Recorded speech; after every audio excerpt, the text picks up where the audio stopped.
Welcome to the fabulous Las Vegas Rotary Club. User error there, but it's fixed now. Our club continues to make a difference by teaching youth to succeed through literacy, education, and life skills development. My name is Michael Gordon, and I'm proud to serve as the 95th president of the greatest Rotary Club in the world.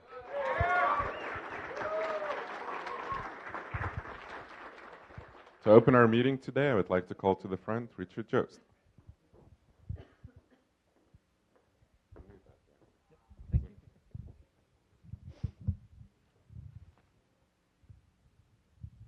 When people ask me about legal advice, I tell them if you're doing something important, you should definitely spend the money to consult with competent counsel. So when I was asked to do the invocation, I did the same thing. I talked to my younger brother, who's a retired minister and past president of his Rotary Club, and he suggested, as an invocation, "Gracious Father, we gather today to give you thanks for your many blessings showered upon us.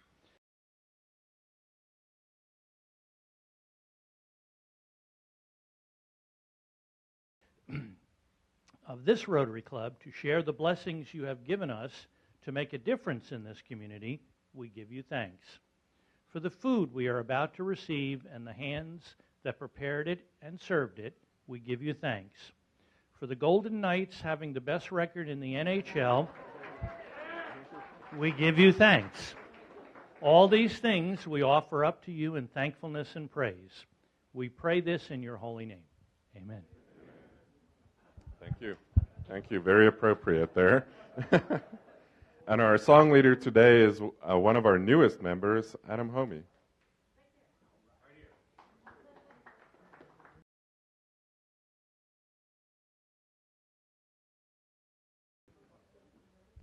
Thank you, Michael. All right, we're going to do one verse of God Bless America, and after you hear my singing voice, you're going to understand I'm letting you off the hook. You ready? Here we go. God bless America, land that I love. Stand beside her and guide her through the night with the light from above. From the mountains to the prairies, to the oceans white with foam. God bless America, my home, sweet home. God bless America, my home, sweet home. Okay. Yes, I will. Okay, so if we could all please turn towards the flag for the Pledge of Allegiance. I pledge allegiance to the flag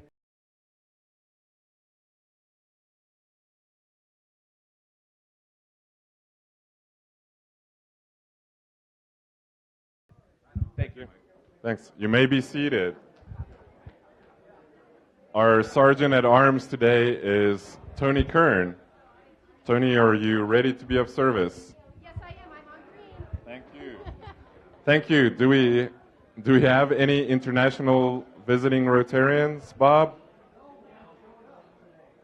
No one showed up. No one found us today. Okay.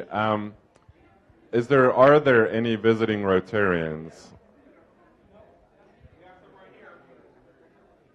Okay. Thank you.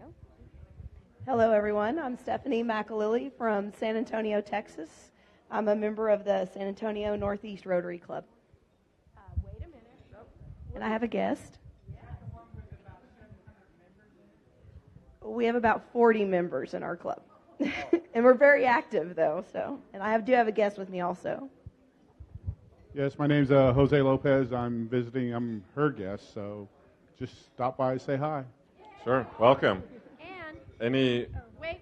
Oh, We're keeping going. we have an exchange. We have an exchange. And we get a picture opportunity. Thank you. Okay. Thank you for visiting. Any more visiting Rotarians over here?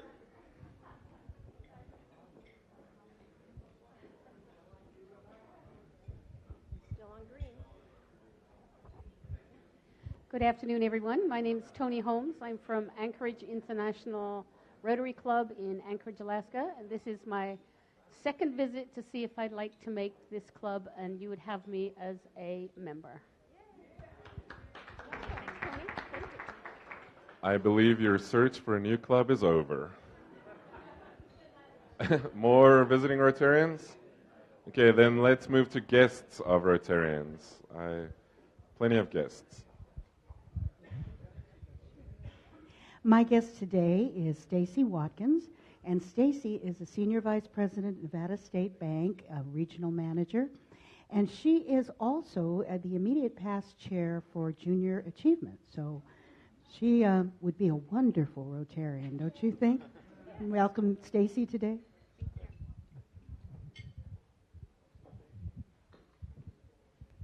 Hi, my guest is Ellie Solomon of Advanced Marketing Science. Thanks. Behind you, with that say, we'll...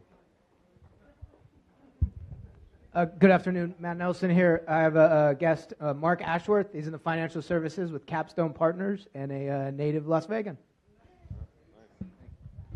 Thank you.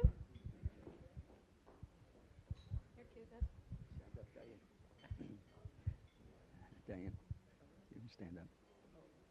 My guest for a second week in a row, Diane Clary, my lady friend, and she was given an application today, so I hope she'll be interested in joining us. So Jerry is giving her the hard sell. So. My guest today is Omar Zabian. He is the Director of Global Events for One Drop and Cirque du Soleil.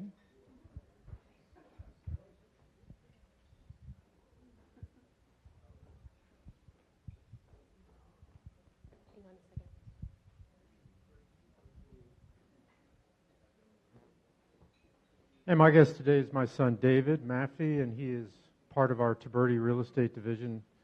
Thank you. Wait a minute, now we're going to do... Okay, and then Marie right there, Marie Walsh.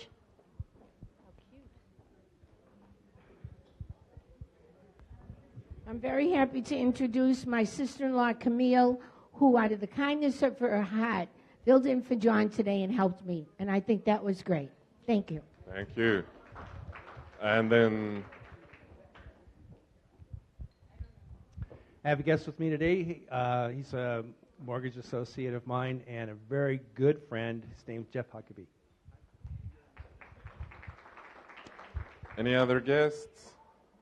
Then I would like to introduce my guest today at the head table, Paul Maffey, who spent 9 years in the Air Force flying C-130 cargo planes. I told him to wave like the Queen when he stands up. And taught at the Air Force Academy in Colorado Springs. He joined our club in 1994 and is a current trustee of our local foundation board. He works at the Tiberti Construction Company, named after longtime member and past president of our club, J.A. Tiberti, with 2 of his sons. In his spare time, he enjoys tennis and cycling, and he's happy to report that his 23rd grandchild was born this past November. So please join me in welcoming all our visiting Rotarians and guests.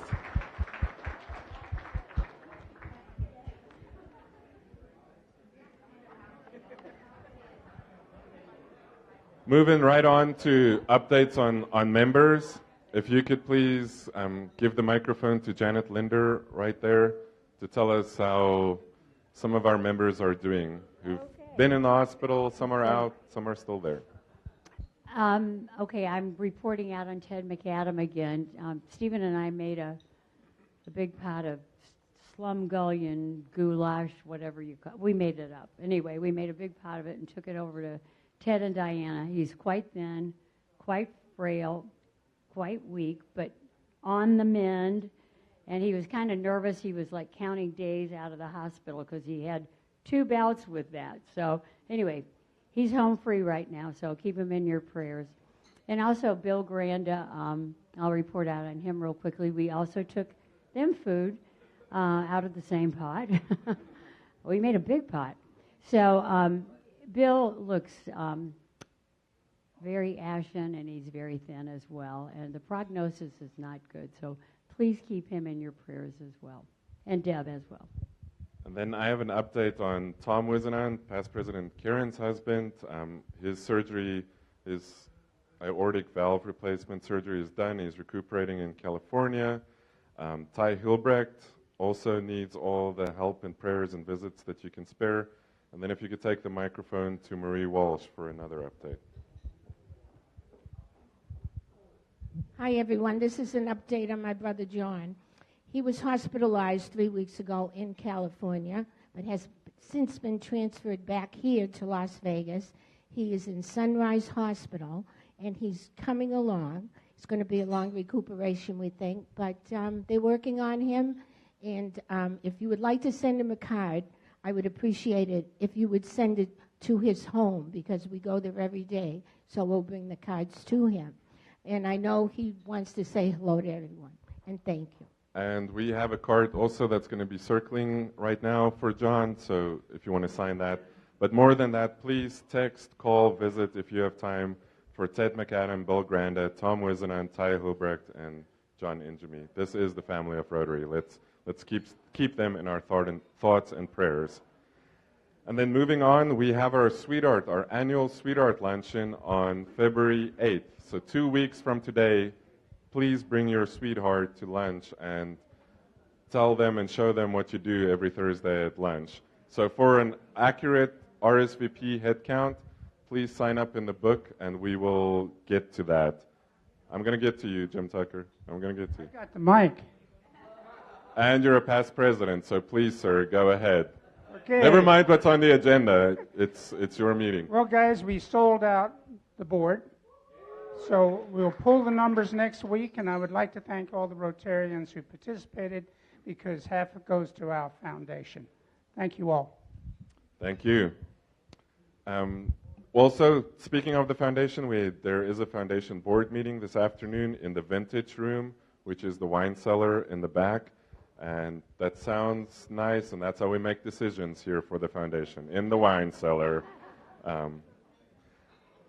Next, I would like to invite to the front our director, our current club board director, Melanie Maldani, for a mid-year report. So I get to be the first of these mid-year reports from the directors. So bear with me. All right, so I am the International Service Director of our board.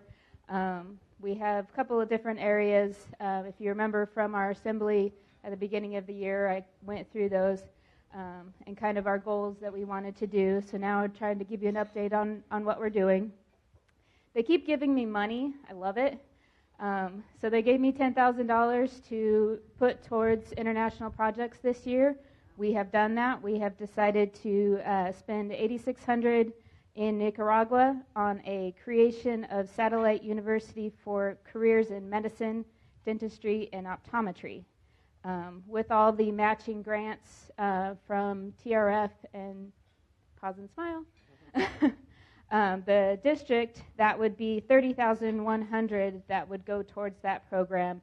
But their budget is $167,000, so it's not fully funded yet, and it's in the initial stages of that project. And that's in collaboration with the Calgary project or Calgary group of Rotary that does quite a lot of international projects. They have a whole committee that's very active in that arena, so we're in good hands there with that project. The other project that we put our money into was $1,400 going to Kenya for deaf education and development. And that's, just we pledged our money to that, so they're not fully funded yet either, so they're getting things going. Part of the global grants is that it's a long-term process. You have to fill out your application, then you have to get it funded, and then you have to actually do the project that you said you're going to do. So things just keep, going on. So everything's moving along smoothly in the other projects that we have contributed to. We have 2 in India, one for an installation of dialysis machines in some hospitals, one for low-cost sewage treatment in some schools. That will help kids be able to go to school, because otherwise they wouldn't be able to go to school. And then we have a Uganda project that helps with water and sanitation, and those are all moving forward. So the other areas that are under international service, especially that's coming up very soon, is the Mayor's Cup. This is a soccer tournament, international soccer tournament, and we host a soccer team from Germany, and that is February 15th through February 19th. I think we still need host families for that. And then even if you're not a host family, anybody's welcome to go to the games. They're at the soccer complex on Lake Mead and Tenaya, right across from Cimarron Memorial High School, where I went. Go Spartans. And so, if you can't be a host family, then go to the games and show your support that way. Another project is Super Build. It's building houses in underdeveloped countries. We don't have a date for that. The May 5th date that was originally discussed is off, and it's now in between two dates of April 7th and June 2nd. So we will let you know when that gets finalized. The World Community Peace Conference occurred. President Michael and First Lady Amanda went to that. So thank you for doing that. International Youth Exchange, we have kids going at, and then we have a fundraising for the International Youth Exchange to come. It's a putting tournament, so keep your eyes out for that. And then possibly we've had a request to do an open world coming up for the new people, because we didn't have open world last year. This is a group of international judges that come from Eastern Europe to come, go to different courtrooms, go to different things throughout the community. And so if that gets finalized, we'll probably need a lot of help. There's a lot of moving pieces to that program, transportation, dinners, and kind of meeting with all these people and getting them around all week. So keep your ears out for that, and then if that happens, hopefully you guys all call to action like you normally do. Thank you. Thank you.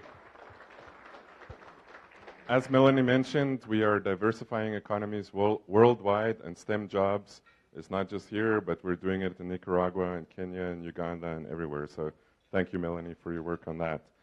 Next up, I would like to call to the front Jamie Goldsmith for a presentation.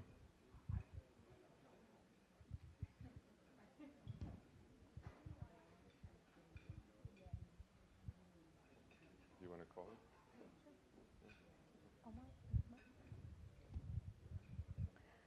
Okay, so we had a wine to water event at Dr. Michael Williams' beautiful home not too long ago, where we raised $697.70 for the One Drop Foundation, which I am presenting to Omar today. Thank you. Thank you.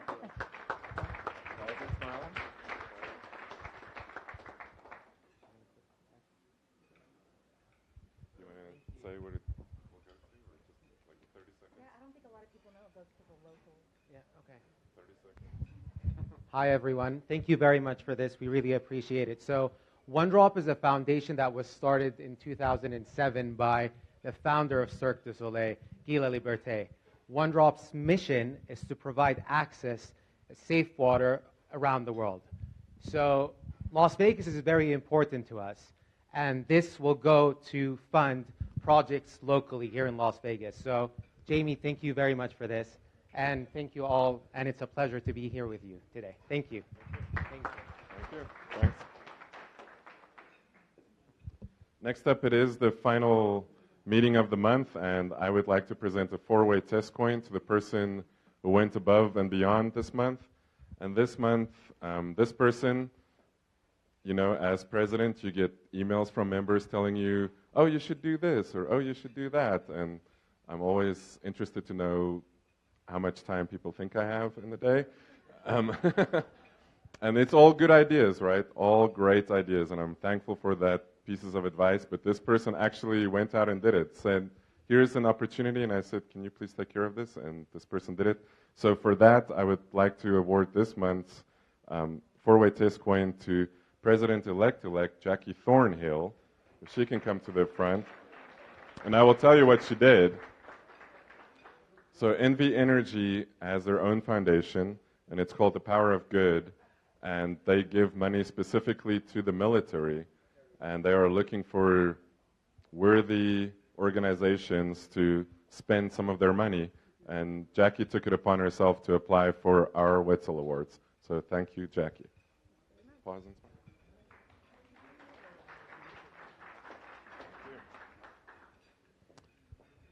Kirk, now for him or later? Yeah. And I'm going to give the microphone now to Kirk for another special presentation.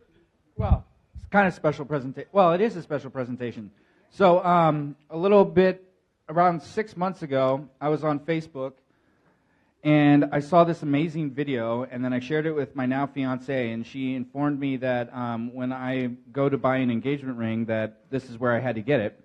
And so I reached out to the founder of this organization called Do Amore, and I said, hey, if you're ever coming to Vegas, would you like come and be my guest at lunch? So, without further ado, while this is booting up, I want to introduce my new friend in real life, Krish, who founded this amazing company called Do Amore, and it's kind of ironic because what they do is they ethically source diamonds to provide clean drinking water throughout the country, actually, and the world. So without further ado, I'm going to play this video and turn it over to you.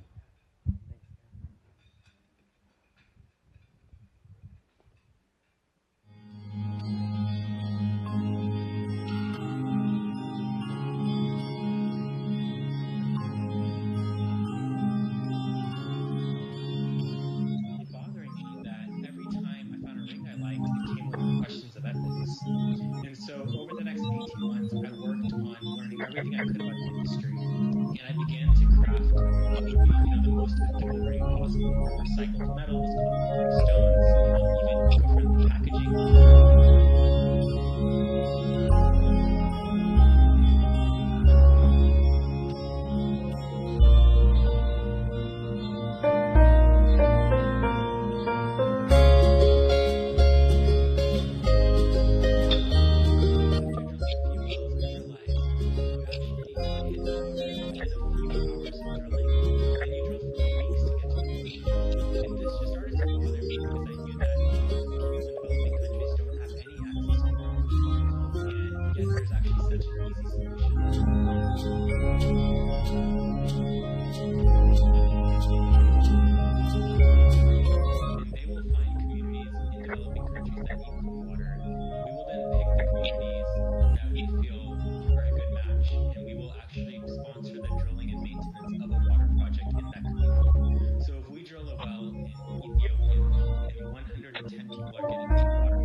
Yeah, thank you so much for having me, Kirk. And I absolutely love this city, Las Vegas. So thanks for having us here.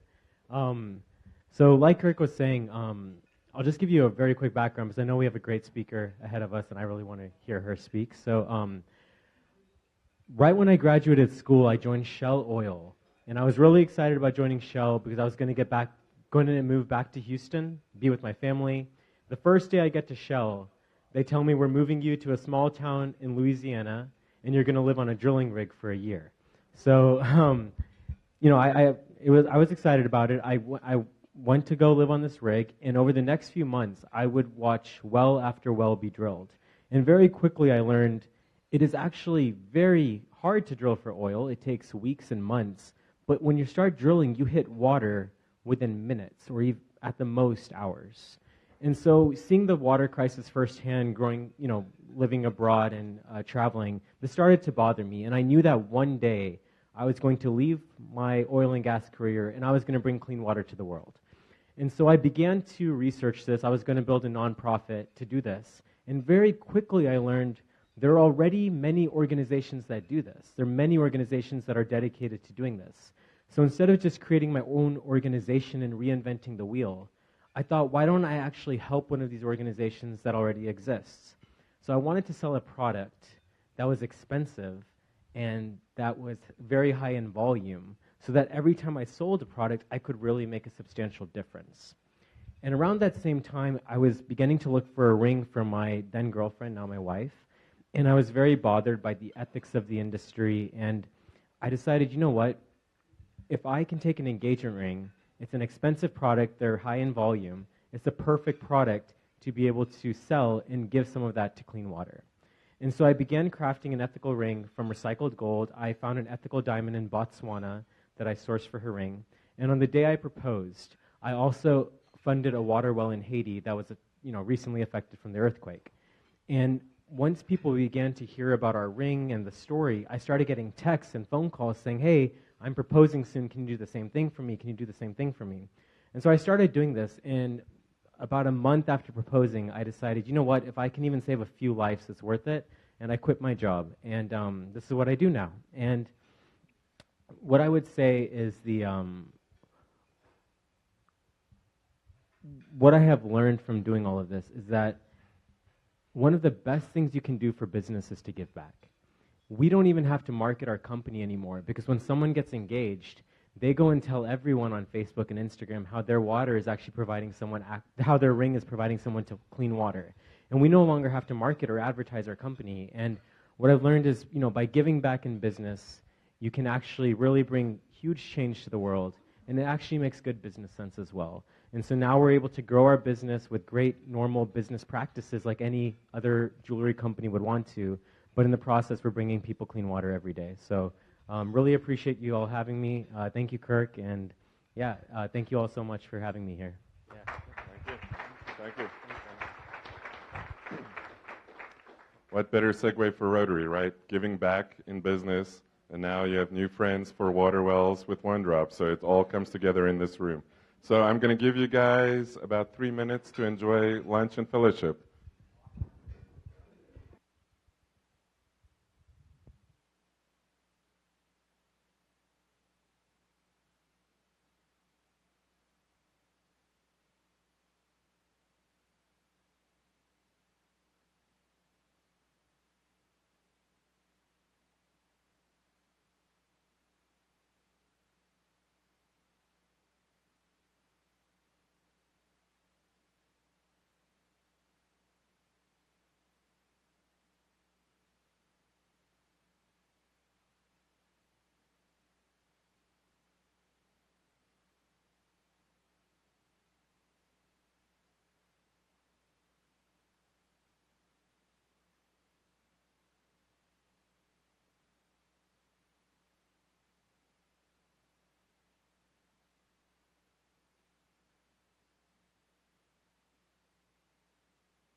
So thank you for your continued donations to our Rotary Foundation. Tony, if you are ready to jump back into service, if you could take the microphone to President-elect Jim Cole for our car show. Jim? Jim? Oh. I was hiding. So just a quick update. As everyone here will probably recall, we're doing the car show this year. It's going to be on April 15th, which is a Sunday. We're looking forward to having a wonderful time down at Celebrity Cars. And there are still some sponsorship opportunities that are available. So if you would like to sponsor, please drop me a line or give me a phone call. Thanks. Okay. And then next up is Anil Melnick to talk about our 95th birthday party. He's right there.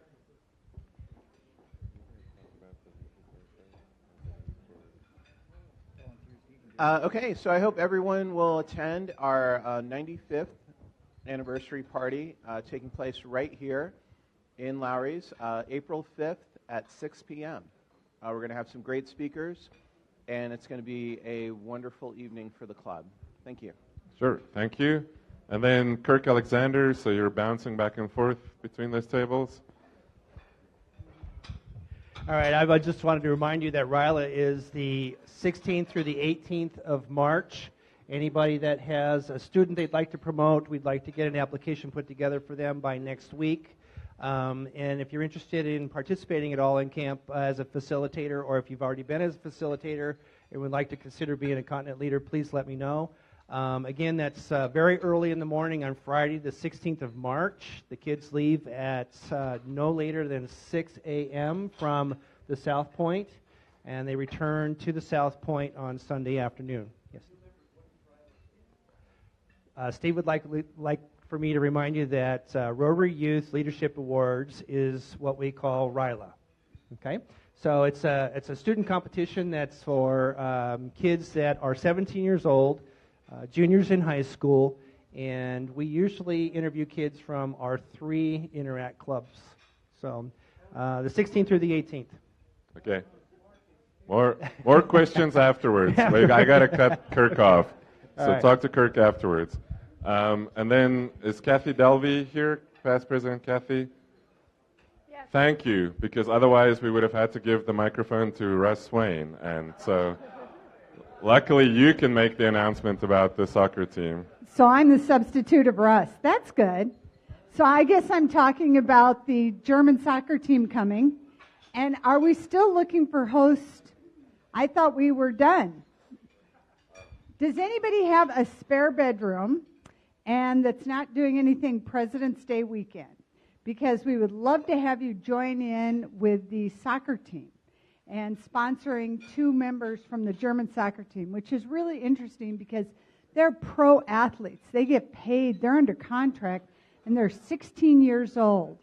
So it is definitely a different world over there in Germany for sports than it is here. And it's fun to be a part of that. So either talk to Russ or myself if you're interested. Sure. And this is sort of the last time because we've got to get it together. Thank you.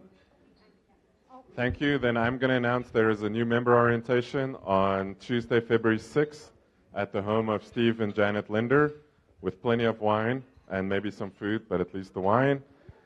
Jim Tucker said our Super Bowl board is sold out, but Jerry Engel has a unique opportunity with some real tickets, real Super Bowl tickets. I'm behind you, Jerry.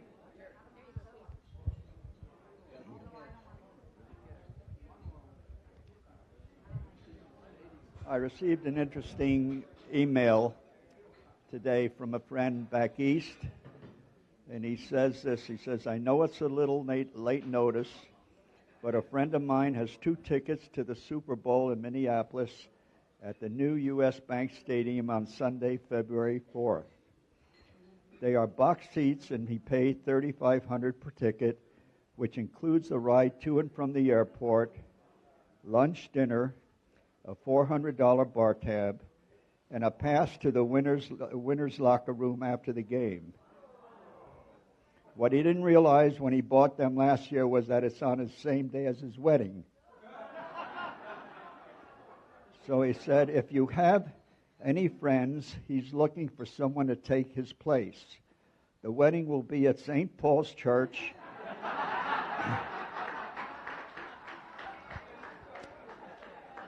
Her name is Ashley. She's 5.5 feet 4 inches, about 115 pounds, a good cook, loves to fish and hunt, and will clean your truck. She'll be the one in the white dress. Okay, Jerry.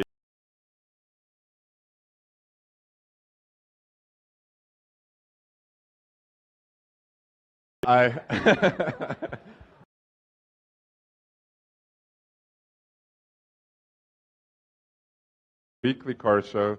Ryan Hamilton, where are you? Ryan. Car show on Eastern. So Ryan's weekly car show. So if you are available from now on, every last.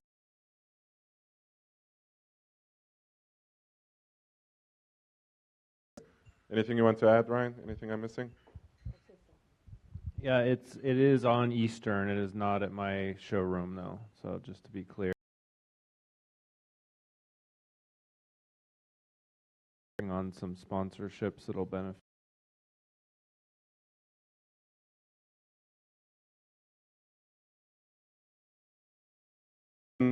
We are going to do the drawing. So for the pot is some amount that is listed in the wheel.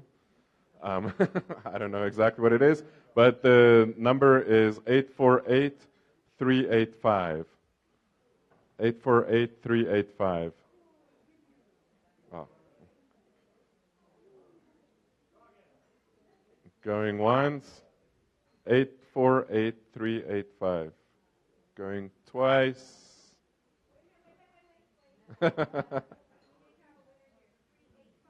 Yep. Don, PDG Don. Don Aiken. Come on up.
I have time for a fine, but I do want to remind everybody that Pat and Lamar Marchese are back in town. We're glad you guys survived all the hurricanes and storms and floods of Florida, and we're happy you're back here. So good to see you, sir. And now for our introduction, I would like to call to the front Rosalie.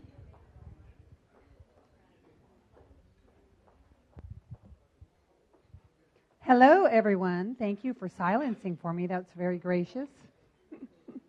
So I'd like to introduce our speaker today. It is Jocelyn Cousins. She's with the Federal Reserve Bank of San Francisco, Community Development District Manager for the Field Group and Regional Manager for Arizona and Nevada. I'm not going to read her bio because it is in our wheels, so please, everyone, give her a warm welcome as our speaker today. Thank you very much. Well, good afternoon. Oh, I might need that. Well, good afternoon, everyone. I'm going to try and put this up here.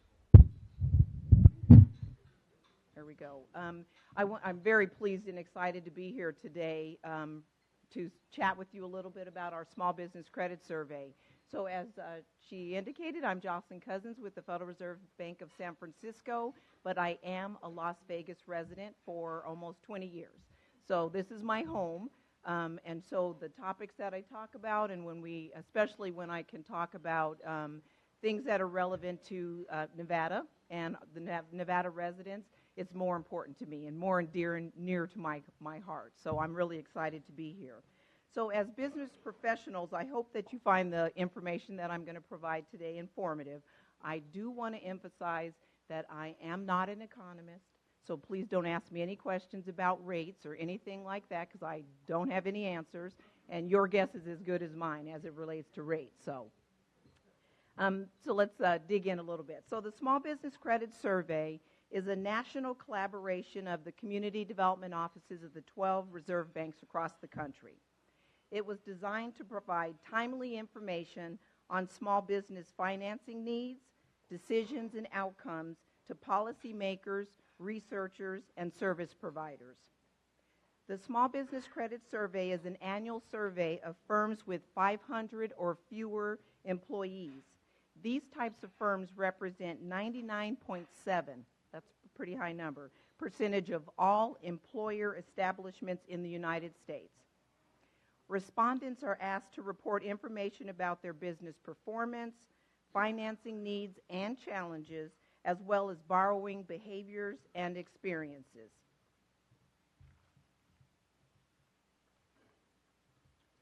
So the survey started during the financial crisis and is intended to do three things: give policymakers and lenders a better understanding of the needs of small businesses to inform incentive, protection, and lending product development.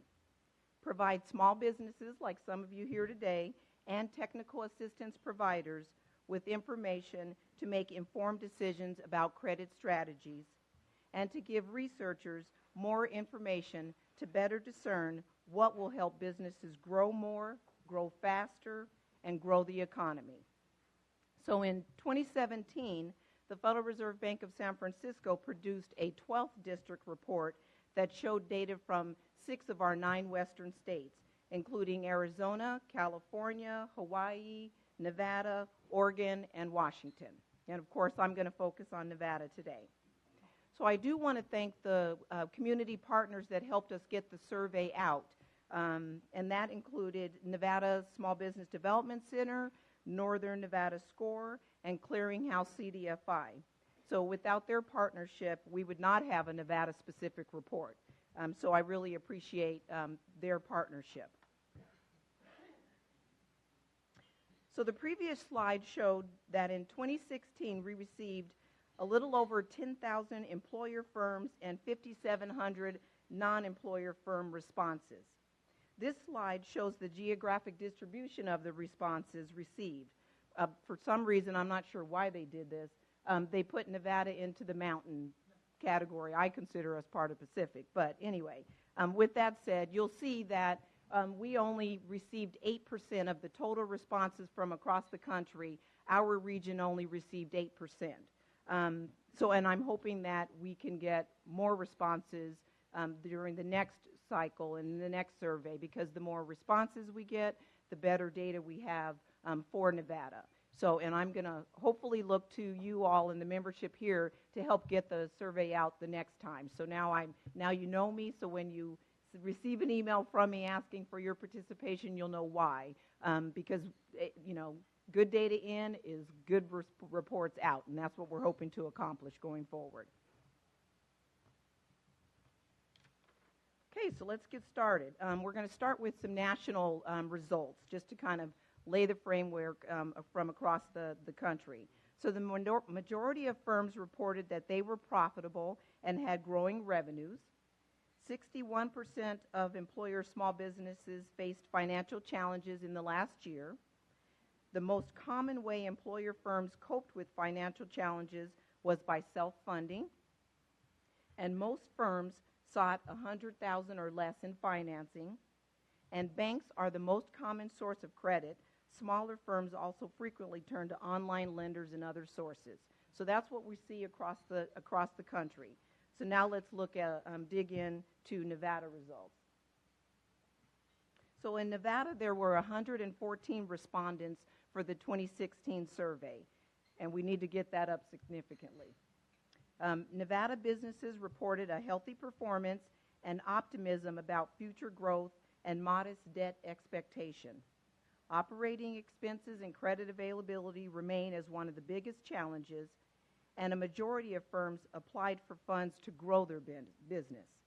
So what does that really mean? So let's unpack that a little bit more. So in summary, this slide, we have the indexes, and I can explain all the indexes, but in summary, what this slide is saying is that more firms were profitable than those that weren't in the United States than in Nevada. More firms in Nevada, which is the second chart, had an increase in revenue than those that had a decrease. That's a good thing. And thirdly, more firms in Nevada had an increase in employment than those that had a decrease. We're not faring as well as the national numbers, but anything over 0 is a positive number. So this is also showing good numbers for Nevada. So what are the age of our firms? Where do we stand in terms of that? So 67% of Nevada businesses are less than 10 years old, while 43% are less than 5 years old, which says to me that we have a lot of newer businesses in Nevada. This is important as we look at the ability of new businesses to access credit, because sometimes there are some requirements for being in business a certain number of years. So if we have a large percentage of businesses that are 5 years and below, which would include 1 year, 2 year, that's going to limit their access or their ability to access credit. So this slide shows the revenue size of Nevada businesses. 45% of our businesses have revenues between $100,000 to $1 million. Interesting to note that 32% have revenues between $1 million to $10 million, which is higher than the U.S. figures. So there's something that we can say that we have better than everybody else has. So positive, good stuff, right? We know we have lots of good stuff. So credit risk. As business professionals, you all know the importance of credit scores. So the majority of borrowers in Nevada are considered low risk. These figures are calculated using self-reported business credit scores or personal credit scores, and we use the higher of the two. So when we say low risk, it's defined as having a business score between 80 to 100 or a personal credit score of 720 or above. And then high risk would be a business score of 1 to 49 and a personal credit score of less than 620. So that kind of gives you a sense of where we sit.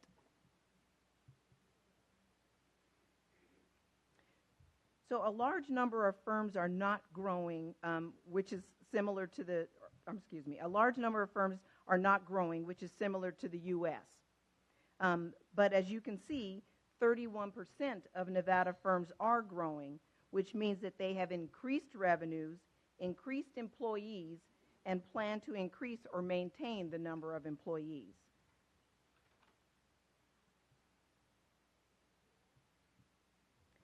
So on this slide, and amongst all of them, respondents could select they had multiple options to choose from. And based on, in this slide, it appears that operating expenses and credit availability or funds for expansion are the most significant financial challenges experienced by firms in Nevada.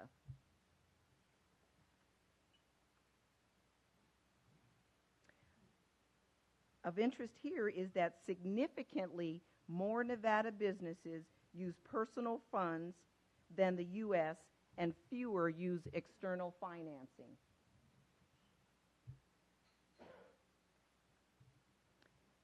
So the amount of outstanding debt is very relevant from a lender's perspective. They want to know how much debt you have. If you're heavy on debt, are they going to give you more debt? So those things are really, really important from an ability to access additional credit to expand and grow. So 64% of Nevada firms have outstanding debt, and most firms carry less than $100,000 in outstanding debt. So depending on the size of the organization and the revenue of the organization, $100,000 in debt may be a lot or may not be a lot. So it's all relative and just depends on, based on the revenue and size of the organization. So among firms that applied in the prior 12 months, the majority of firms in Nevada are seeking to expand their business or pursue a new opportunity, which has the potential to provide more jobs for our residents, which is always a good thing. So we want to see the economy grow. We want to see diversification in our economy here, and a lot of that can be done with the growth of small businesses, which employ the majority of people across the country are employed by small business. So here we see that 65% of Nevada firms sought financing for less than $100,000, while 17% sought loans at less than $25,000. To me, this begs the question, what type of lender offers loans at less than $25,000? Not a lot. And we'll dig into that a little bit later on in terms of what sort of lenders are out there for this small dollar amount.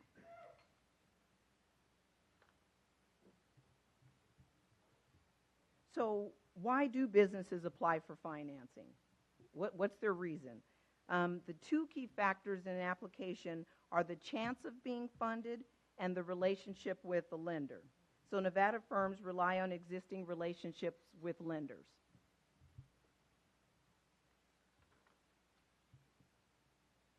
So it appears that Nevada firms prefer loans and lines of credit, as 85% of Nevada firms applied for this type of financing product.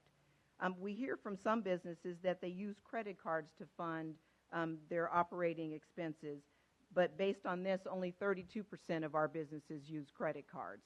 So I don't know what you all hear or what you all do, but I hear a lot of that in my interaction with the Small Business Development Center and the chambers, that a lot of businesses aren't able to access additional credit because they have a lot of credit card debt. So this to me was kind of interesting. I thought that credit cards would be a little bit higher, but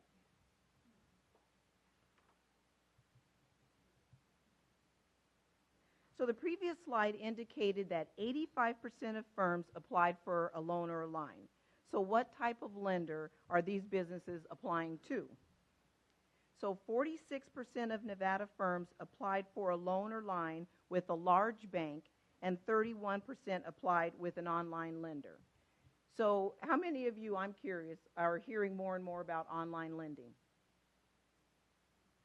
So a few of you. It's becoming very, very popular. So only 4% applied with a CDFI, which I thought would be higher, as CDFIs usually offer smaller loan amounts and are willing to take a little more risk than a bank. So I'm going to take a minute and talk about a CDFI and what that is. So some of you may not know or may not be familiar with CDFIs, or Community Development Financial Institutions, because I'm going to reference that a good bit in the next couple of slides. So CDFIs provide credit and financial services to people and communities underserved by mainstream commercial banks and lenders. CDFIs encompass a range of nonprofit and for-profit entities, including community development banks, community development credit unions, community development loan funds, community development venture capital funds, and microenterprise loans. So we have some of those here in our state. So these are other vehicles and opportunities for accessing credit. Much smaller loans, a little riskier loans based on credit. So we didn't have enough data to look at approval rates from for Nevada specific, which again this is my ask for your participation next year. But we do have national data just to really look at trends. I mean, they're still going to be relevant, and we can apply this information to us here in Nevada. So overall, CDFIs, which we just talked about, and small banks have the highest approval rates, which again is surprising since not many firms apply to CDFIs. So the question is, to me, do businesses know about CDFIs and how to access them? So I'm going to ask you all, have you ever heard of CDFIs? Do you know what they are, and has anyone ever accessed them or went to them to apply for credit? We have one person, so that's good. You have a quiz at the end, so I'm going to reach out to you. So this is something our community development department promotes in our market. So when we have a community that's underserved, that is lacking access to credit, this is when the community development department will convene community stakeholders to raise the awareness of this sort of access to credit. So we've done events in the past and held community development forums here. We've had the SBA, we've had some of these CDFIs that come and speak, and we also bring banks and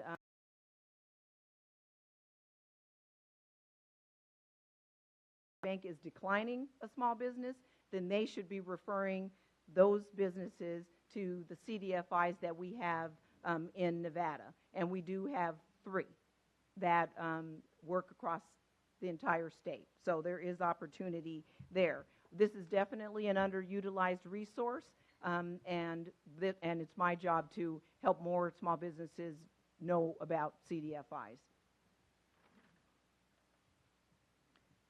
So we asked firms that were approved for credit who they were most satisfied with. So borrowers were most satisfied with small banks, credit unions, and CDFIs, which I'm again surprised about because not that many people use CDFIs. But I guess when they do apply to a CDFI, they're having a good experience. So dissatisfaction was highest with large banks and online lenders.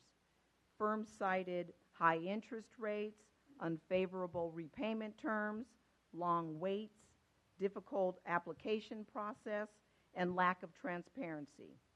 So this sort of information is what we like to share with banks, because they need to understand the gap in, for businesses in terms of accessing credit. I mean, and it's a business decision. They're in business to serve their clients, especially small business banks.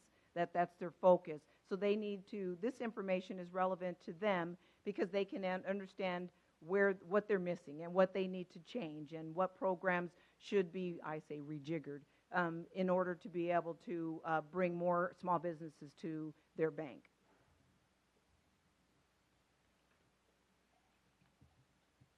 So the data captured by this survey underscore areas of opportunity for both borrowers and lenders. One example is the importance of expanding access to capital for small businesses, which I've talked a lot about. Another example is the prevalence of various types of financial institutions, including CDFIs, as well as alternative lenders, such as online lenders. So the 2 important things are there are other products that are available from different sorts of lenders. We need to recognize that and get that word out. So I hope you found this interesting, and we'll open it up for questions. But one thing I do want to say is that the 2017 survey ended in December. Had I spoke to you guys sooner, then I could have had you all involved in the 2017 survey. But that report, which will be similar to this one, will be compiled by June or July. And I'd be happy to share it with you all later this year by link, or if you want me to come and talk to see if there's anything that's changed for us. And I'm hoping that the 2017 report will reflect growth from our businesses and that credit becomes more accessible and readily available to help our Nevada small businesses grow. So I will stop there. You can just wait for the microphone? Sure. So we can wait for the microphone? Yeah, we'll wait for I've been instructed, we'll wait for the microphone and keep all the tough questions till later, after I'm gone. So. Thank you. Could you tell us what the criteria is that the Fed uses to quantify a small business as compared to medium or larger size businesses? Sure. Well, we're looking at in businesses with 500 or less employees. That is our definition. So revenue size doesn't matter, but we're just really looking at the number of employees.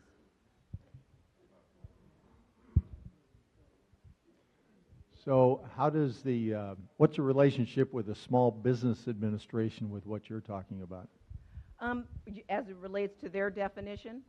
Well, I mean, I would imagine that there's some overlap. We haven't been as restricted as the SBA because their definition is, and for CRA purposes, Community Reinvestment Act purposes, from bank's perspective, that's businesses with revenues of $1 million and less. It falls under this community development definition for us. But we don't tie it directly to their definition, but we do partner with them in terms of getting the survey out to their customers. You mentioned 3 CDFIs operating in the state. Could you tell us who those are Sure. and give us a little more specifics about information about Sure. accessing those? Absolutely. So the 3 here are Axion, and it was previously called Nevada Microenterprise Initiative, and it's now called Valley Economic Development Corporation. Axion looks at their sweet spot is $50,000 and below. VDC is $50,000 and above. So those are kind of the 2 pieces, and I'm happy to share contact information for them. I can send it to whoever for both organizations. The third is Clearinghouse CDFI, and they do considerably larger loans. And part of Clearinghouse CDFI is the work that they do because they are their focus is on economic development. So their loans to small businesses are mainly tied to real estate. So that's why their dollar amount is going to be significantly higher than the other 2. Does that answer your question? That's great. Okay, sure. So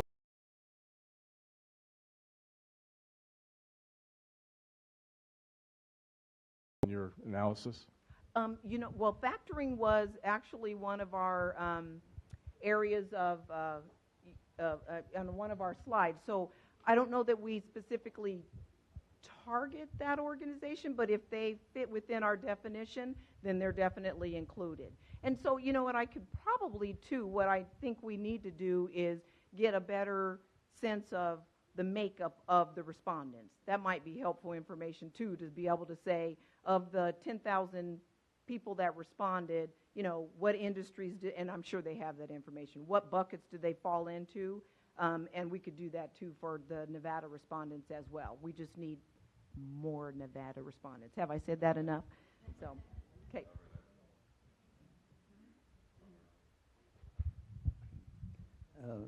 As I recall, the SBA will guarantee 90% of the loan, and the banks take on a 10% risk. Is that still the ratio? No, right. No. No, it's not quite that good.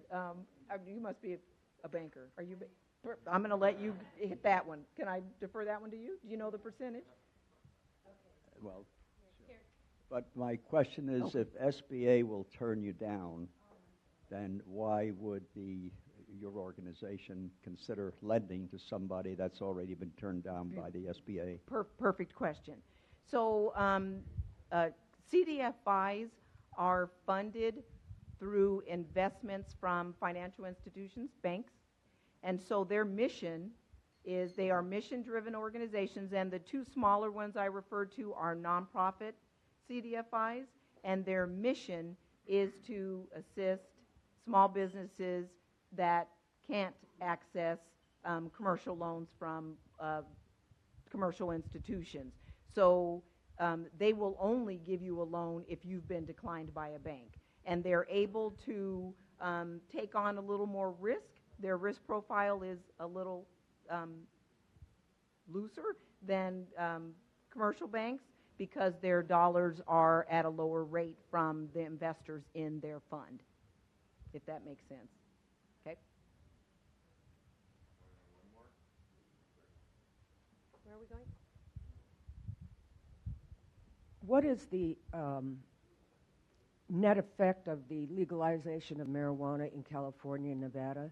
Ooh. I read something the other day that some small California town is now able to fix their roads and put schools in and stuff that they didn't have before?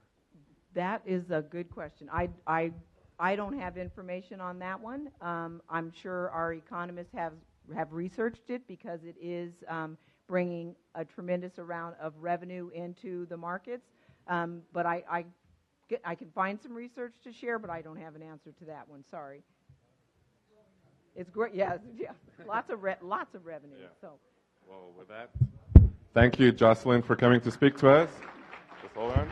Let me give you. You got applause and smile.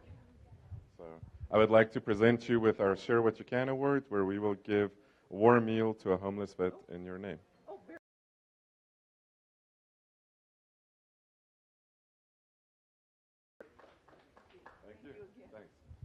Thanks. So just a reminder that in 2 weeks is our Sweetheart Luncheon. If you didn't sign up in the Green Book, please sign up. Not like Jerry Engel said, bring your real sweetheart, not one of those that Jerry talked about. You don't need to consult the CDFI to come, and if you do want to come and bring your sweetheart, you can even talk to our guest today for a new engagement ring and help get more free water, right? Clean water in the rest of the world. So Rotary is like tennis. The one who serves best usually wins. Now go forth and make a difference.